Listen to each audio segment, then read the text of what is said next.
Hello friend, welcome to Unacademy GATE and ESC mechanical fest. तो आज हम solve करने वाले conventional question ESC 2019 industrial engineering से रिलेटेड जो भी क्वेश्चन आए हैं इंपोर्टेंट, आज हम सॉल्व करेंगे। ठीक है, डिस्कशन स्टार्ट करते हैं। This is me government Singh, mechanical engineering faculty में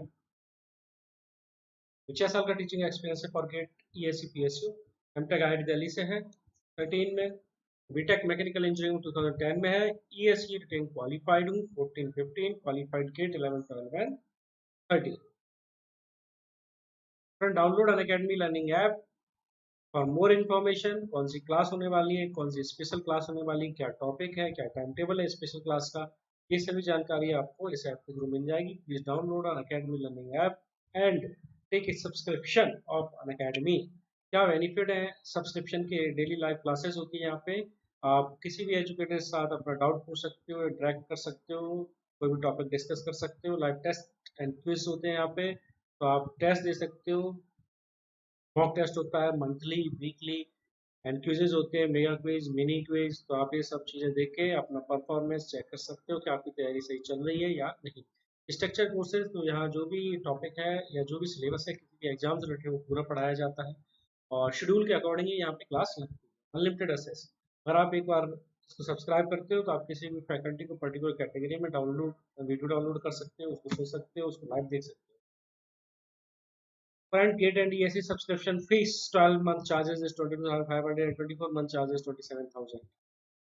तो अगर आप मेरा कोड डालते हो GSUS 10% आपको डिस्काउंट मिलता है और आफ्टर 10% डिस्काउंट तो आपकी फीस हो जाती है 25,000 से कितना 22,500। ठीक है ना। और मेरा सजेशन ये कम से कम 1 साल का सब्सक्रिप्शन ले। अगर आप गेट एंड ESC की तैयारी कर रहे हो तो मिनिमम का टाइम आपको लगेगा ही। फ्रेंड, आज हम सॉल्व करने वाले कन्वेंशनल क्वेश्चन ईएससी 2019 में आए हुए हैं जो इंडस्ट्रियल इंजन से रिलेटेड। ठीक, डिस्कशन स्टार्ट करते हैं। फर्स्ट क्वेश्चन पहले इसको पढ़ते हैं। Manufacturer of patient medicines is proposed to prepare a production plan for medicines A and B। ठीक है, लीनियर प्रोग्राम के क्वेश्चन है। There are sufficient ingredients available to make 20,000 bottles of medicine A and 40,000 bottles of medicine B. However, there are only 45,000 bottles into which either of the medicine can be filled। ठीक है। Further, it may 3 hours to prepare enough material to fill 1,000 bottles of medicine A and 1 hour uh, to prepare enough material to fill 1,000 bottles of medicine B। ठीक है friend. And there are 66 hours available for this operation। ठीक है, कितना 66 hours available। The profit is 8 per bottle for medicine A and 7 per bottle for medicine B। Profit भी दिया है आपको। तो आपको करना क्या है इसमें? पहला point, formulate this problem as linear programming problem. Second, does the manufacturer should do this production in order to maximize profit। दूसरा पार्ट आपका ये होगा, यूज ग्राफिकल मेथड। यहाँ पे फ्रेंड ग्राफिकल मेथड यूज करना है, तो जनरली ग्राफिकल मेथड पे बेस्ड ही हमारे क्वेश्चन पूछे जाते हैं। तो मैं अब ये दूसरे पेज पे ये लिख रहा हूँ क्या क्या आपको दिया है, किस तरीके से आपको आगे बढ़ना है। फ्रेंड यहाँ पे सबसे पहले लेट लेट x1 क्या है आपका, number of bottles, number of bottles of medicine A and x2 equal to number of bottles of medicine B. ठीक है, तो डिसीजन वेरिएबल हमको देखना है। तो x1 और x2 ये क्या हो गया हमारे मेडिसिन ए और मेडिसिन बी की नंबर ऑफ बोटल्स हो गई। ठीक है, मैक्सिमाइज क्या करना है, this is your objective function. Objective function क्या हो गया हमारा, ऑब्जेक्टिव क्या है? Objective is to maximise what, maximise profit. तो प्रॉफिट इस केस में 8x1 प्लस 7x2। 8 आपको गिवन है, क्या गिवन है कि 8 रुपए का प्रॉफिट होता है पर मेडिसिन ए की बोतल पे और 7 का प्रॉफिट होता है मेडिसिन बी की बोतल में। मान लो x1 जो है नंबर ऑफ बोतल आपकी सेल होती है और x2 नंबर ऑफ बोतल ऑफ बी। तो जब आप ये सेल होगी तो आपको मैक्सिमम प्रॉफिट मिलेगा, ये तो आपको इसको मैक्सिमाइज करना है, ठीक है। अब कॉन्स्टेंट्स क्या फ्रेंड जो आपको गिवन है, कॉन्स्टेंट्स ये भी देख लेते हैं। कॉन्स्टेंट्स और रेस्ट्रिक्शंस, ठीक है। डिसीजन वेरिएबल हो गया x1 x2, ऑब्जेक्टिव फंक्शन आपका ये हो गया। कॉन्स्टेंट्स और सब्जेक्टेड टू व्हाट, x1 ये आपको गिवन है friend, should be less than और इक्वल टू 20,000, ये गिवन है आपको। x2 should be less than equal to 40,000, ये भी गिवन है आपको। और इनका टोटल जो है should be less than equal to 45,000, ये गिवन है आपको, प्रॉब्लम में दिख रहा है कि there are sufficient ingredient available to make 20,000 bottles of A and 40,000 bottles of B. However, there are only 45,000, total कितनी बोतल बनेगी, 45,000 बोतल्स, ठीक है। Into which either of the medicine can be filled, ये आपको फ्रेंड ये गिवन, तो यहाँ से मैंने ये तीन इक्वेशन बना ली कांस्टेंट की, ये कांस्टेंट और आपको रिसोर्स रेस्ट्रिक्शंस गिवन है ना, तो रिसोर्स रेस्ट्रिक्शन और कांस्टेंट आपको गिवन है, ठीक है यहाँ तक। अब आपको गिवन है क्या, टाइम, ध्यान से देखना, टाइम ऑफ 1000, जब ए की जो बोटल्स है वो कितना है फ्रेंड, 3 आवर्स, ठीक। वन, एक बोतल कितना लेगी तो फिल, एक बोतल ए की कितना लेगी फिल करने के लिए, 3/1000, कितना घंटा लेगी। इसी तरीके से बी के लिए भी टाइम गिवन है फ्रेंड, बी के लिए भी क्या है, बी की जो बोतल है वो कितना लेगी, 1000 बोतल जो आपको गिवन है, कितना टाइम लेती है, 1 घंटा भरने में। तो आपका एक बोतल ऑफ 20 क्या लेगी time, 1/1000 hour to fill. Total इन दोनों को ए और बी भरने के लिए आपको गिवन है फ्रेंड कंडीशन क्या, कि मान लो 3/1000 ये आपकी क्या है, ए की बोतल भरने का टाइम, और मैंने बोतल जो बनाई वो x1 है ना, इसी की बात हो रही है। सिमिलरली 1/1000 इंटू x2 की बोतल, और ये जो टोटल टाइम है ये should not be more than 66 hours. तो मैंने एक इक्वेशन ये बना ली, this is your equation first, this is your equation second, this is your equation third, this is your equation fourth, ठीक है ना। तो मैंने यहाँ से ये 4 इक्वेशन बना ली, मेरे ख्याल से आपको क्लियरली विजिबल होगा यहाँ से। और इसको और मॉडिफाई करेंगे तो 3x1 plus x2 should be less than और इक्वल टू 66, ये 4 को हम इस तरीके से भी लिख सकते हैं। एक इक्वेशन आपकी ये हो गई और बाकी के 3 इक्वेशन, ठीक है। तो मेरे ख्याल से कांस्टेंट क्लियर है, ऑब्जेक्टिव फंक्शन क्लियर है। अब हम क्या करेंगे, ये हमारा पहला पॉइंट क्लियर हो गया। पहला पॉइंट क्या था कि formulate this problem as linear programming problem, ठीक है ना। How does the manufacturer schedule his production in order to maximise profit. तो अभी हम आगे बढ़ेंगे इसमें कि आगे का पार्ट क्या है कि मैक्सिमाइज करना है प्रॉफिट, तो कितनी बोतल ए की और बी की चाहिए, तो ये सब हमको निकालना है, कौन कितनी क्वांटिटी ऑफ ए और बी पे आपका ये क्या होगा, प्रॉफिट मैक्सिमम होगा। फ्रेंड यहाँ हम क्या करते हैं, पहली स्टेप क्या है कि ग्राफिकल मेथड से हमको बोला है आंसर निकालना है, किस मेथड से, ग्राफिकल मेथड से।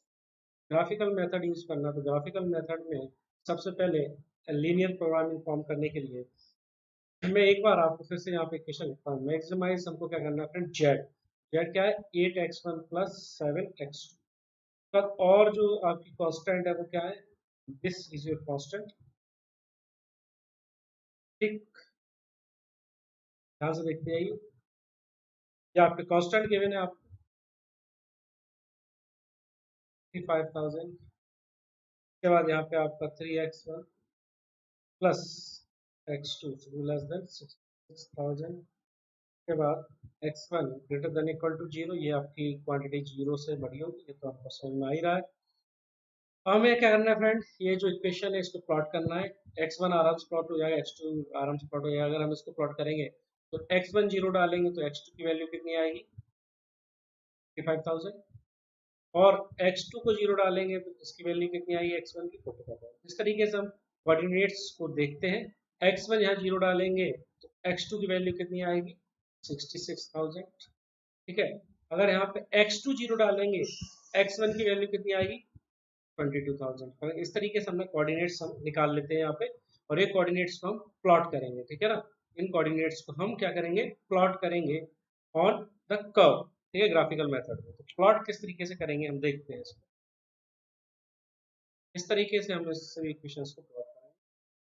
तरह भी हमें कांस्टेंट है, सभी को प्लॉट करेंगे, फिर हम देखते हैं क्या हमारा कॉमन रीजन निकलता है। तो कॉमन रीजन हमको निकालना है। उस कॉमन रीजन में जो पॉइंट्स है, कॉर्नर पॉइंट्स, उस पर देख लेंगे किस पॉइंट्स पे आपकी मैक्सिमम वैल्यू आ रही है, वो आपका मैक्सिमम प्रॉफिट हो जाएगा। तो आपका ये जो स्केल है x2 है, ये इधर x1 है, पहली चीज ये। दूसरा ये यहाँ पे आपके इस तरीके से वैल्यू लिखी हुई है, 0, ठीक है, यहाँ पे 20,000, 20K, ठीक है फ्रेंड, 40K, ठीक है, इस तरीके से। और 40 के बाद 60K, मैंने शॉर्ट में लिख दिया यहाँ पे। इसी तरीके से यहाँ पे आपको कुछ वैल्यू गिवन है, 20K, 40K, ठीक है, और इसके बाद 60K, तो मैंने इस तरीके से 1000, है ना। अब पहला जो आपकी कांस्टेंट और इक्वेशन थी फ्रेंड, पहली इक्वेशन क्या थी, x1 इक्वल टू आपका इक्वलिटी है, इसको इक्वलिटी में कन्वर्ट करेंगे तो x1 इक्वल टू 20,000। तो पहला आपकी जो लाइन की इक्वेशन यही बन जाएगी, 20,000, x1 equal to x1 20,000, x2 40,000, ठीक है ना। तो 20,000 वाली लाइन हम देख लेंगे, 20,000 वाली लाइन आपकी ये होगी, ठीक है ना, ये वाली लाइन, ये लाइन आपकी 20,000 वाली होगी, x1 20,000 और x2 40,000 वाली लाइन। तो इस तरीके से मैं ड्रॉ कर दिया, पहला आपका ये ड्रॉ हो गया, ठीक है, दो लाइन ड्रॉ हो गई आपकी। अब इसके बाद नेक्स्ट जो आपका ये क्या है, 0,45,000, 45,000, 0, ये वाली लाइन आप ड्रॉ कर लेंगे। आप लाइन को ड्रॉ करते हैं, ठीक है, तो यहाँ पे हम 45 वाली लाइन को ड्रॉ करेंगे। तो वो लगभग आपकी 45 कुछ यहाँ पे होगा और एक 45 कुछ यहाँ पे होगा। तो ये दोनों कोऑर्डिनेट्स को हम ज्वाइन कर देंगे इस लाइन के थ्रू, ठीक है फ्रेंड। ये 45K पे आप ये लाइन ड्रॉ हो गई, ठीक है, यहाँ से जो कोऑर्डिनेट आए वो ड्रॉ हो गए। अब next constant 3x1 plus x2 less than 60, यहाँ पे कितना है, 0,66,000 और 22,000 कॉमन 0। अब इसको भी आप ड्रॉ कर लोगे, ठीक है ना। तो 66 वैल्यू ये हो गई, ये वाली 66, 0,66,000, थोड़ा सा इससे ऊपर, है ना, थोड़ा सा इससे ऊपर, ठीक है। अब इससे ऊपर जब हम निकालेंगे तो इस तरीके से ये यहाँ से पास होगी, यहाँ से मैं ड्रॉ करता हूँ, देखिए आप, ये ड्रॉ किया, ये यहाँ कहीं पास होगी, ठीक है। और कहाँ टच करेगी, 22,000 पे, 22,000 ये आपके यहाँ कहीं टच करेगी। ये तरह ये आपके जो कोऑर्डिनेट्स थे फ्रेंड, जो मेरे को मिले, वो मैंने प्लॉट कर दिए। ये कॉमन रीजन हो गया। एक कॉमन रीजन को हम बोलते हैं फिजिबल रीजन। क्या है फ्रेंड, ये फिजिबल रीजन हो गया। ठीक, अब हमको ऑप्टिमल पॉइंट निकालना है, वो पॉइंट निकालना है। ये चार पॉइंट क्या होगा, कॉर्नर पॉइंट्स हो गए। वैल्यू हमेशा आपकी मैक्सिमम कॉर्नर पॉइंट्स पे मिलती है। तो मैं इसको आपको थोड़ा सा सर्किल कर दे रहा हूँ। तो आपके ये कॉर्नर पॉइंट हो गए, ये एक ये और एक ये वाला point, this one, and this is your corner point. तो आपका मैक्सिमम जो प्रॉफिट है इन कॉर्नर पॉइंट्स के अराउंड ही मिलेगा। तो आप ये कॉर्नर पॉइंट्स देख लेना है और जेड की वैल्यू पुटअप करके देखना है, जहाँ पे जो मैक्सिमम मिलेगा वो आपका आंसर हो जाए। तो ये फिजिबल रीजन है आपका, कॉमन रीजन जो है फिजिबल रीजन है, ठीक है। जो इक्वेशंस थी हमने प्लॉट कर दी, सिंपल है।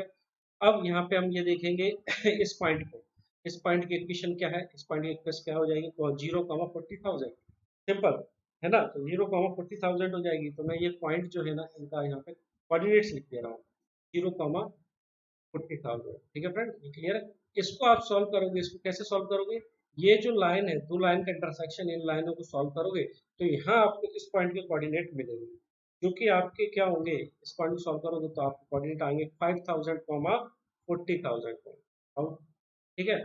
अब जब इसको लोगे तो आप कि जो ये दो लाइन है, जिस दो लाइन का इंटरसेक्शन है, उसको सॉल्व करोगे आप लाइंस को, तो आपका यहाँ पे आएगा 10,500 कॉमा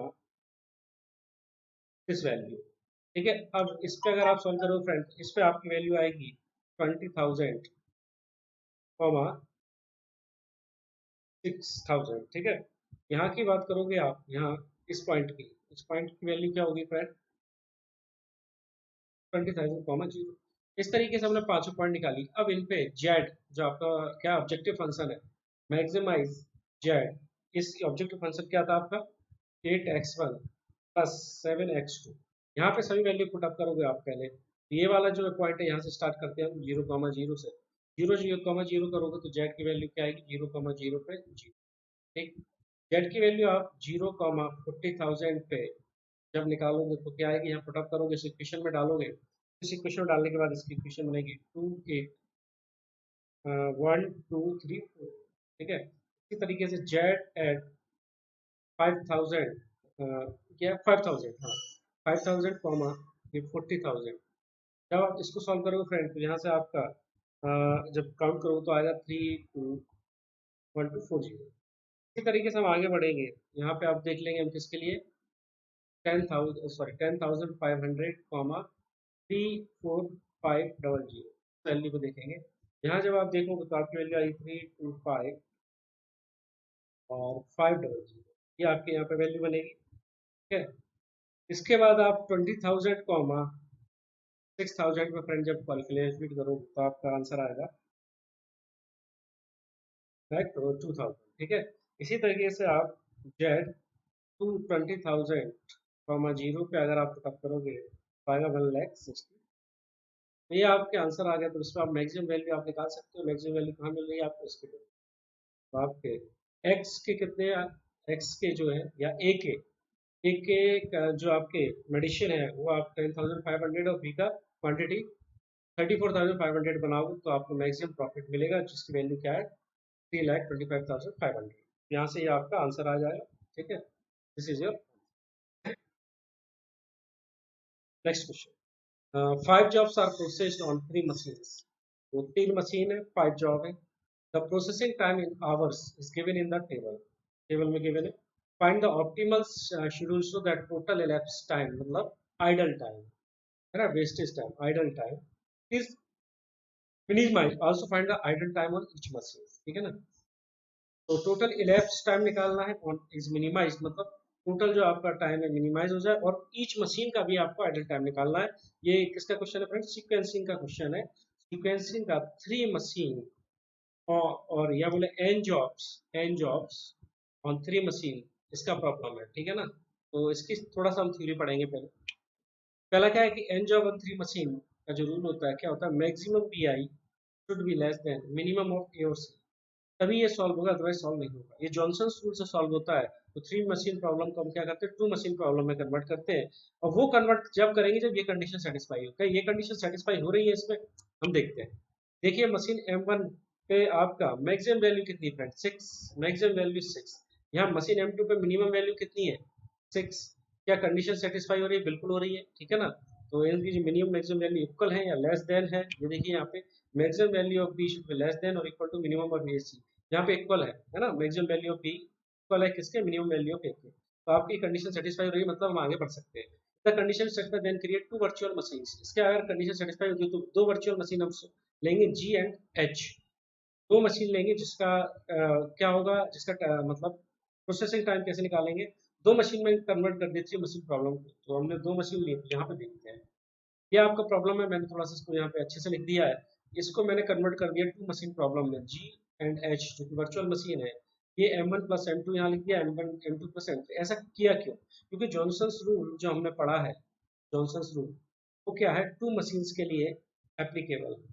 2 मशीन्स का सीक्वेंस निकालने के लिए हम इजीली निकाल सकते हैं जॉनसन रूल से। जॉनसन रूल से सीक्वेंस निकालने के लिए हमने ऐसा किया, हमें 2 मशीन है तो हम सीक्वेंस आराम से निकाल सकते हैं। जॉनसन रूल क्या बोलता है कि आपका नंबर ऑफ जब कितना है 5, तो हम मिनिमम वैल्यू देखेंगे इन 2 मशीन्स। मिनिमम वैल्यू क्या है 8। अगर मिनिमम वैल्यू आपकी किसमें आती है, लेफ्ट साइड में आती है, जी में आती है, तो हम यहाँ से स्टार्ट करेंगे फ्रॉम स्टार्ट। सीक्वेंस करना कहाँ से स्टार्ट करेंगे, फ्रॉम स्टार्टिंग पॉइंट। अगर ये आपकी मिनिमम वैल्यू कॉलम एच में आती है तो हम सीक्वेंस कहाँ से करेंगे, यहाँ से स्टार्ट, ठीक है ना, सिंपल। तो यहाँ आपका J3 जो आया वो किस में आया, पहले कॉलम में आ गया। यहाँ पे इस जगह हमने इसको काट दिया और J3 कहाँ भर दिया हमने। तो आपको सिंपल है, स्टार्टिंग पॉइंट से आप सीक्वेंस करना चालू करोगे। अगर ये जी कॉलम में आती है मिनिमम वैल्यू, तो अगर एच में आती है मिनिमम वैल्यू तो आप लास्ट से भरना चालू करोगे, लास्ट से सीक्वेंस चालू करोगे, ठीक है ना। ये सिंपल सा रूल है, ये जॉनसन रूल ने दिया, जॉनसन ने दिया ये रूल। अब यहाँ पे मिनिमम वैल्यू क्या है फ्रेंड्स, 3 मिनिमम वैल्यू है, 9 9 9 सेम है। अब यहाँ पे कंफ्यूजन क्रिएट होता है। तो यहाँ पे आपको क्या देखना है कि आपका ये 3 जो वैल्यूज है ये मिनिमम वैल्यू है। तो यहाँ पे आपको ये देखना है इससे करस्पॉन्डिंग जी कॉलम में मिनिमम वैल्यूज, क्योंकि यहाँ तो ये तीनों इक्वल हो गई, तो अब किसको यहाँ भरे लास्ट में, इसके लिए यहाँ अब जी कॉलम में जो मिनिमम हो गई करस्पॉन्डिंग टू 9, तो मिनिमम करस्पॉन्डिंग टू 9 क्या है J4, तो हम इसको भरेंगे पहले। उसके बाद नेक्स्ट मिनिमम वैल्यू क्या है 13 J1, इसको भरेंगे। फिर इसके बाद नेक्स्ट क्या है आपका J5 को भरेंगे। इस तरीके से अगर आपका यहाँ पे टाई अप हो जाता है तो आप यहाँ पे मिनिमम वैल्यू को देख के इसको भर सकते हैं, है ना। अगर मान लो यहाँ पे भी टाई अप हो जाता जी कॉलम में भी, तो आप अपने मन से कुछ भी भरो, the solution has multi optimal solution, सभी सॉल्यूशन सही है, ठीक है ना। ये आ गया। अब यहाँ पे क्या हो गया G2, ये this is correct sequence from the Johnson rule. तो ये आपका करेक्ट सीक्वेंस हो गया friend, J3, J2, J5, J1, J, this is the sequence from according to Johnson rule. तो आपका मेरे ख्याल से यहाँ तक क्लियर होगा। अब आगे बढ़ते हैं इसी में हम आगे देखते हैं। अब यहाँ तक क्लियर है, तो यहाँ के बाद हम जब मूव करेंगे आगे, तो आगे मूव करने पर हमें क्या करना है, 3 कॉलम क्रिएट करना है। Machine M1, machine M2, machine M3, ठीक। ये आपका M1, M2, M3 हो गया। यहाँ पे मैंने क्या किया, अब मैं निकालूंगा इनका इलेप्स टाइम और idol time for machine M2, M1, M3, ठीक है। अब यहाँ पे आप आइए, तो यहाँ पे जॉब हो गया, 4 कॉलम मैंने देख ली, जॉब जॉब वाला हो गया। जॉब में हमने सीक्वेंस पता कर लिया था, J3, J2, J5, J1, J4, ठीक है, सीक्वेंस मैंने लिख दिया। M1 में इन और आउट कंपोनेंट कब अंदर गया कब बाहर आया, in and out, in and, ये हमने यहाँ पे लिख दिया फ्रेंड।